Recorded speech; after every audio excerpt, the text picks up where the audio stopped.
What's up, y'all? This the truth behind the breakup of the Geto Boys. The Geto Boys. Geto Boys. Geto Boys.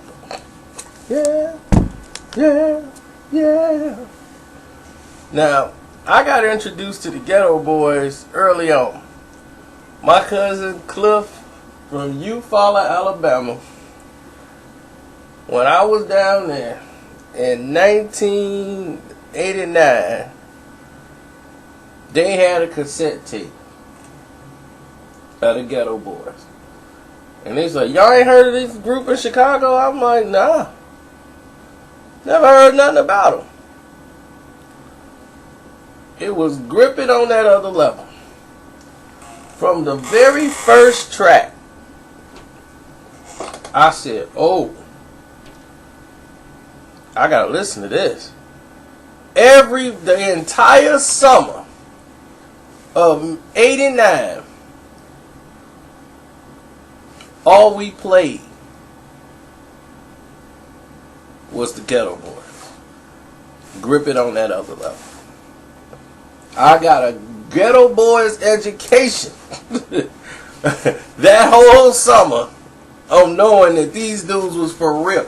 I brought the Geto Boys to Chicago. Nobody heard of them up here. Nobody was like, every DJ, anybody, they never, ever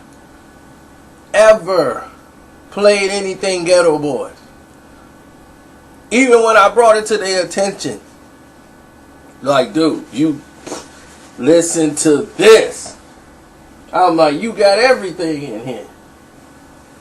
Man, read these Nikes. I used to laugh. Willie D would have you cracking up. He got so much comedy in there in his raps. It was funny. The song about stomping somebody out. I'm gonna make you read these Nikes. Man, I thought that was hilarious. Every song they put out on that album was a hit. But let me get back on track. I'm going down memory lane. I'm getting back excited. But when they first formed, when they first came together, the Geto Boys was already a group that they hadn't even released anything. They had all these other artists. They had mixtapes that they put out, but nothing, professional. So when the Geto Boys came out with a theme, like, this is us, we out here doing our own thing, and we making it happen, they had a lot of pieces that didn't fit the puzzle. Mainly because, most of the rappers didn't really fit what they were trying to do, and it didn't mesh well. And, James Prince, this is his dream, to come out, get his own record label. And they had Sir Rap-A-Lot that was there. But they had Sire with him. They let him go. And Rap-A-Lot Records is, what it is. But Sir Rap-A-Lot was gone. And then Raheem was gone. They had DJ Ready Rock, Prince Johnny C, and Bushwick Bill in the group. Then they had Car Freaks. And a couple other stuff, but none of it was any decent. Like, it was terrible.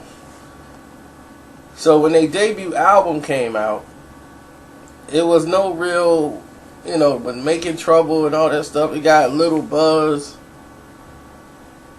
And then after Making Trouble came, it just split up. Because it was just like, it didn't do anything. Everybody was all over the place. So what they did was, they said, James Prince decided, okay, we just going to disband the Geto Boys altogether. So when he had these artists that was coming up, he signed Willie D already to a deal to make an album, but he really had no budget to push out Willie's album, and Willie really wasn't finished with his album. And he just sitting there not knowing what to do with Willie D, because he's not really moved on putting him out as a solo artist. And then here comes Scarface, and Bill was always talking about he can rap instead of being like, they had him more like Flavor Flav on the first album when he was Little Billy. But now he's trying to see about getting on there when they got Scarface. And he was just like, you know what? I can't put all y'all out individually. He said, but if y'all make a group and come on in as a group and want to be like the Geto Boys, and we'll put y'all in, I'll redo the Geto Boys and we'll put them back together, then I think we could have something here. So he reformed the group back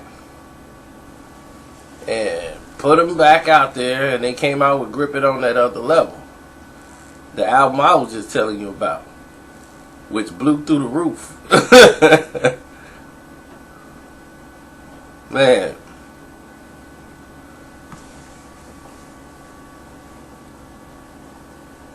So Grip It on That Other Level and everybody else, they went through a change because of the lyrics.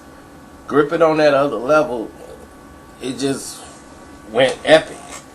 And because of the old members that was in the group, and because of the way they spelt the name Geto Boys, you know, it was still had ties to the other people who felt like, hey, I was signed to the Rap A Lot and I was part of Geto Boys.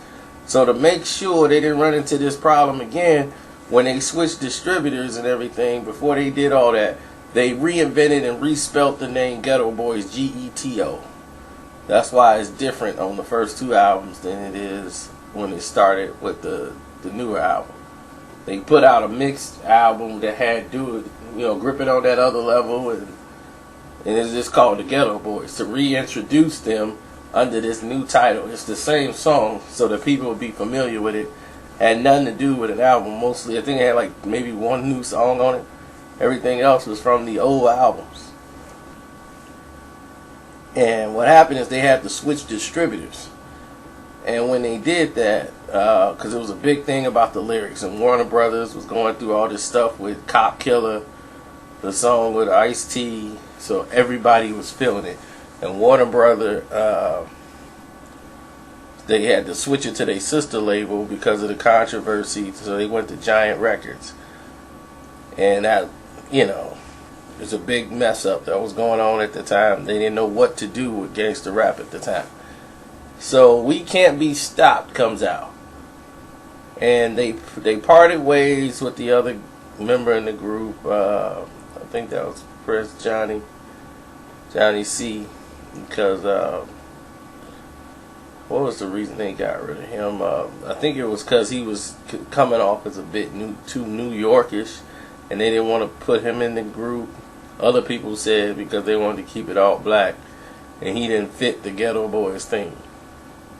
But whatever it was the best thing they ever done, because We Can't Be Stopped is probably the best album to ever come out of the South, period, as an album for a rap group. It was, it was perfect from beginning to end. But Mine's Playing Tricks on Me, of course, was the biggest hip-hop charting anthem and song. Whenever my mama like a hip-hop song, it's for the radio. And it didn't cross over. My mom was, hey, that's my song. Dun, dun, dun, dun, dun. I was like, what? When your mama like your music, that's the song you can't listen to. But you like, man, I love this song. Now my mama listening to it. Now it's over. This thing then really went commercial. So it was funny because people bought the album and listened to the album and thought they was going to hear more of Mine's Playing Tricks on Me, and they listened to the rest of that album, boy, and they were blown away. Like, you can have this album. Oh my goodness, I did not know this album was saying all that. So That was pretty funny to see all the parents just blown away by what the Geto Boys was really saying on the album. Now, let's get to what the issues were. We Can't Be Stopped created a monster. You know, the problem was that the distributor with Giant Records and all that stuff was wearing out. And then it was a big profile incident because Bushwick Bill lost his eye. And all of this attention, and then they use it as promotion, is put that on the album cover. And what's his name? We Can't Be Stopped, because Geffen Records wanted to try to hold it back and didn't want to put the album out, and that's why the title was We Can't Be Stopped. Y'all ain't finna stop us from doing anything. So they when they had the new distributor with Giant, Willie D decided to leave the group because Willie D wanted to be a solo artist. And when he left the group, Scarface was like, oh man. You know, because this wasn't part of the plan. Like, he wanted to be a solo artist when he first got there, but that wasn't his take no more. Once he got there, it was like, cool, you know, it is what it is. He accepted the role as being in the group, and he felt we got momentum as a group. Like, there's no need to shake the boat or rock the boat, in other words. But Willie D didn't see it that way, because he got signed as a solo artist. So his first album came out in '89. Before they even dropped My Mind Playing Tricks on him. He had that the Controversy album that had the #1 song in the hood. Ballhead ho. What you see, D? What you see, D? Ballhead ho. Ballhead gals everywhere I go. So I went to Dallas and went to Frisco. Got off the plane and went to see that. That little girl was a bald-head girl. Bald-head ho. Oh my God. I gotta tell you, Willie D loved to put comedy in his raps. But that was his goal. He wanted to make solo albums. He never really wanted to be in a group. He didn't want to be in the group when it was first introduced to being in the group. He don't want to do it. So when the money came to be split, and he saw how little he was getting for being in the group, he thought, like, wait a minute, we a big hit, and I ain't wrote songs on here, and this is all the money I'm getting, then I'm not being in the group no more. I ain't gonna make another Geto Boys album. So this put Scarface out on a limb, because he looking like, what? Because Willie D had that line, what he's like, Charlie Brown had to get the cut because they want to pay Snoopy peanuts. So that was on that other album he had when he first left, which kind of say, okay, that's why I'm not in the group. And at this time, Jay Prince is like, okay, you want to be solo? It's cool. Like, we'll go ahead and do the album without you.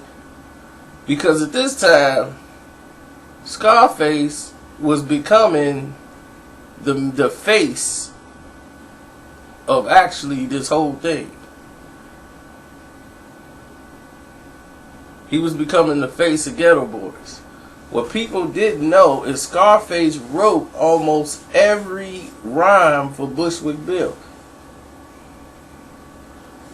And most of Geto Boys records, like Willie D would write his own stuff, And Scarface would write his own stuff, but they'll have like whole songs written. Scarface would, and he would just let them get on the songs and drop verses. And Jay Prince knew this. So he felt comfortable when he was like, I ain't gonna do this and now I'm gonna make my own record. He was like, okay, you know, go on, do your thing.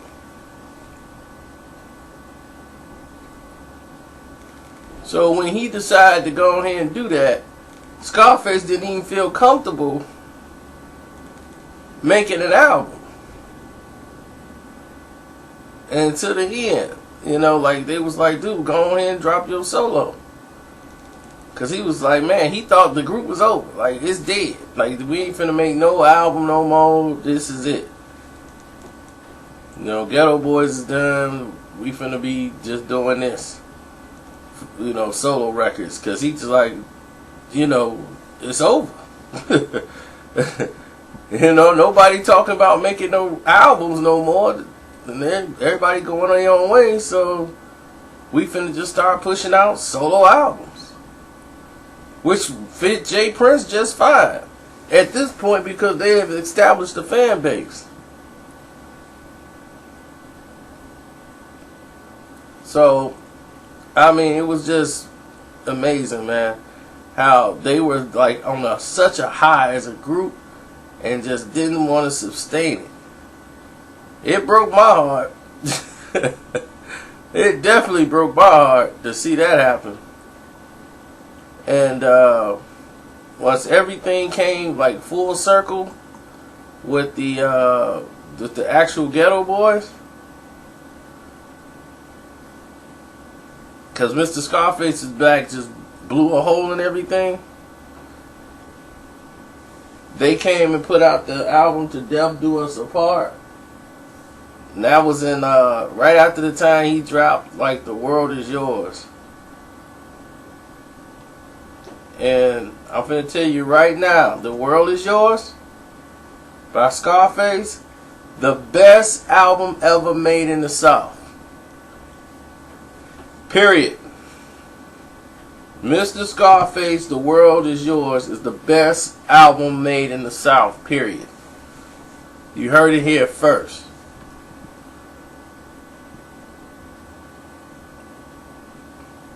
You find me an album made in the South better than Scarface, The World Is Yours, I want to hear it.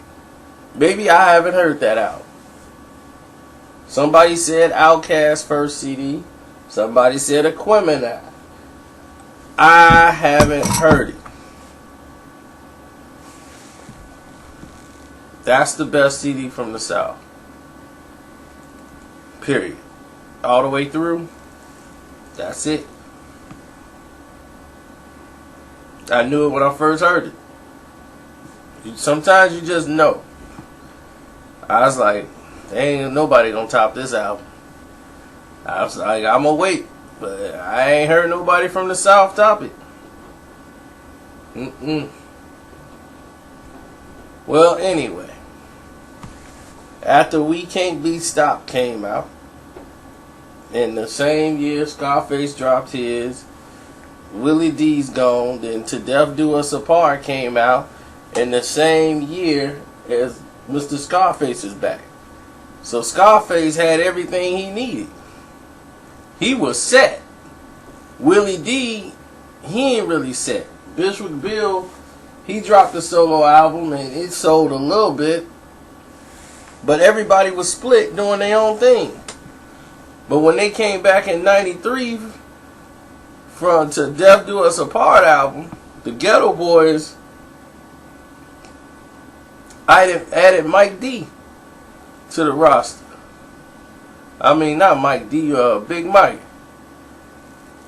And because they put him in the group, because he was on the sideline, he was with Rap A Lot, signed to another person signed, and he had an album coming out. But they really wanted to introduce him with the Geto Boys, then drop his album. And then they said, oh, well, the album was a failure. I'm like, the album was never a failure. Crooked Officer, 6 Feet Deep, Straight Gangsterism. This album was a hit. You know, so I'm looking at everybody, and I'm gonna tell them flat out about this entire Geto Boys thing, because I'm like, people thought they were done and finished, and I said, wow. I was just blown away. And Willie D's album and everything wasn't working the way he thought it was gonna work, and his solo career wasn't taking off like Scarface. Scarface is blowing a hole through the rap world, and he's accepted on the East Coast, West Coast, everywhere. Everybody want to work with Scarface. Willie D's just sitting there, and people like, okay, what's gonna happen with Willie D? Like, what's going on with Willie? And Willie started blaming promotion. Man, I want to do another video and this and this and this and that. And something serious come out and it started crushing. And when something serious came out with Big Mike in '94, and it's beating Willie D CD. So Willie D was all upset. Like, man, ain't nobody paying no attention to me. Everything's about Scarface, and I can't get what I'm supposed to get out the deals, and blah, blah, blah. Running off at the mouth. So he was like, man, that's my guy, man, because Scarface actually supported Willie D movement. You know, like, look, you want to do this, it's alright. Go ahead and do your thing. I'm with you no matter what. You know, this business is business. So they was always boys. They never had a problem. You was never going to diss Willie. You know, it was never like that.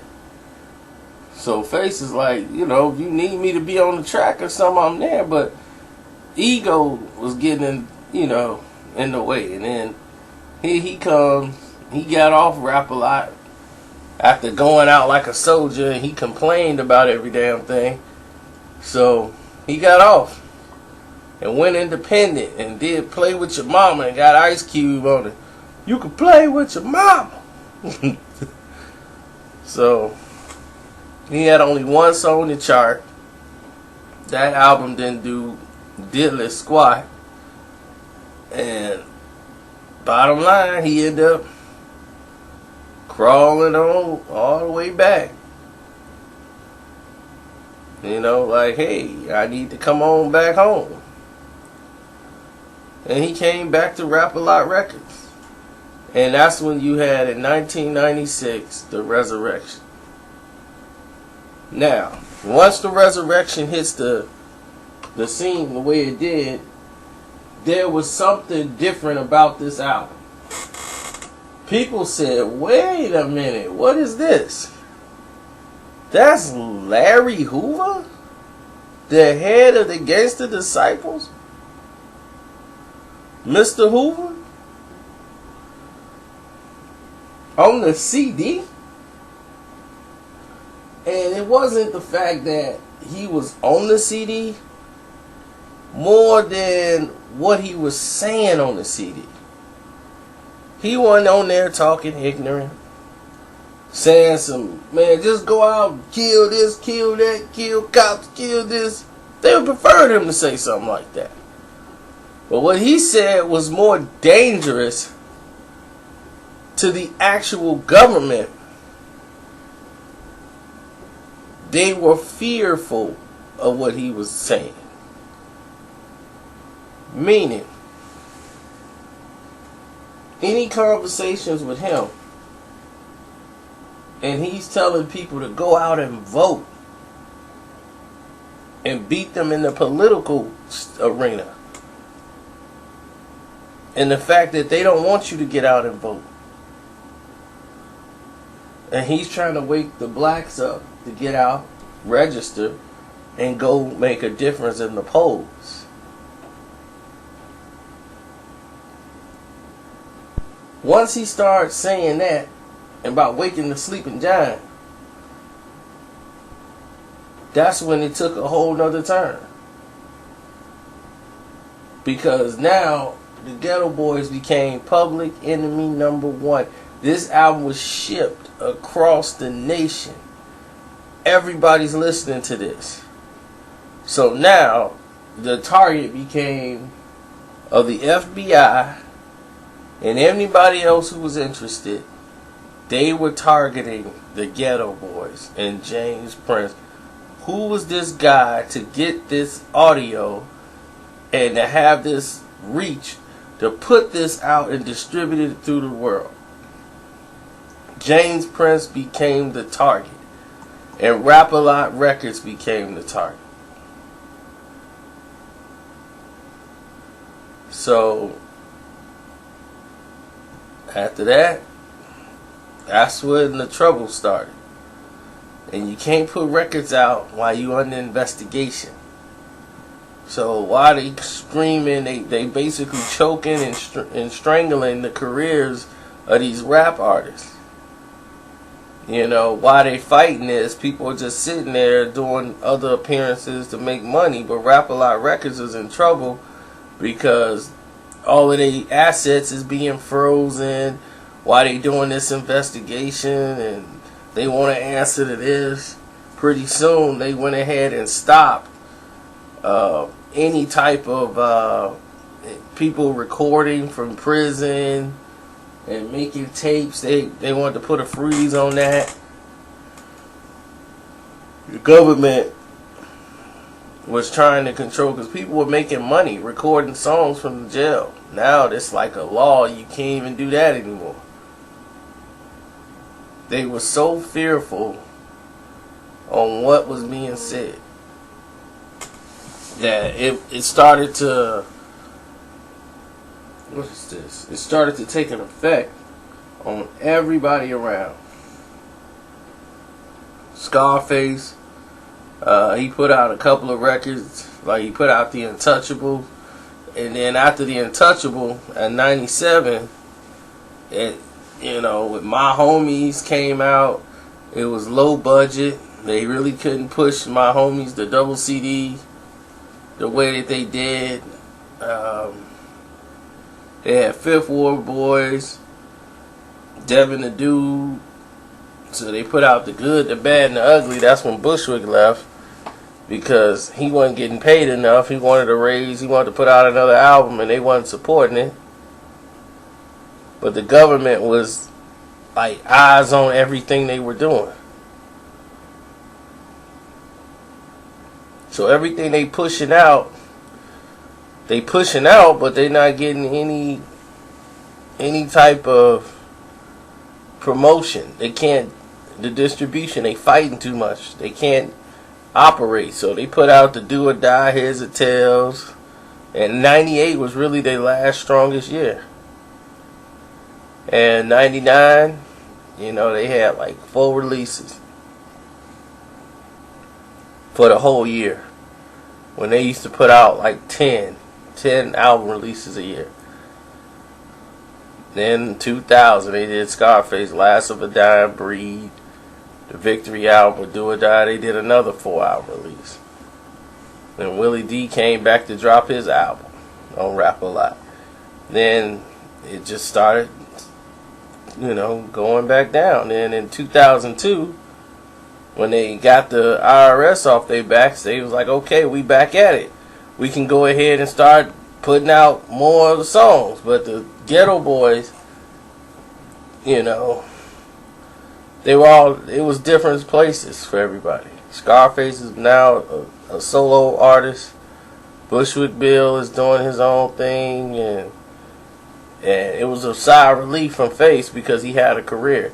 So he dropped The Fix and other things, but the Geto Boys was at this point just, there. And Jay Prince always wanted to bring them all back together, so he'll keep dropping like a greatest hits album. But Scarface had New Tribe, he had Face Mob, he had all this stuff going on. It was just, now that they're all in their own proper space where they wanted to be in the first place, it's kind of hard to bring everybody back together when the money is hard to be distributed amongst all of them. So I love the Geto Boys though. They like one of my favorite groups of all time. So to get those individual rappers to come together to make an album and have it work, it's hard to do. In New York, you know, it's very hard to do. After the Foundation, they came back for that album, The Foundation, which is probably the last album they're ever going to do. You know, when it's just all of them back. Because they're all in different spaces now. You know, you see right now they can't even tour. Scarface don't want to do a reunion album.